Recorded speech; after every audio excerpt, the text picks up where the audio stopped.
Pemirsa, pada bulan suci Ramadan tahun ini, kegiatan pembelajaran akan dilakukan seperti biasanya.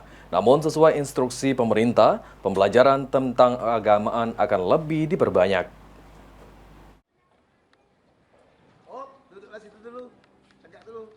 Sesuai instruksi dari Kementerian Pendidikan Dasar dan Menengah, kegiatan belajar mengajar selama bulan suci Ramadan akan alami pengurangan jam belajar selama 10 menit. Selain itu juga, untuk jam masuk siswa akan lebih lambat dari biasanya. Sedangkan untuk kepulangan siswa akan lebih cepat. Sementara itu, untuk pembelajaran siswa selama bulan suci Ramadan sendiri, menurut Kepala SMA Negeri 18 Palembang, akan lebih diperbanyak dengan kegiatan keagamaan seperti pesantren kilat dan juga baca tulis Al-Quran.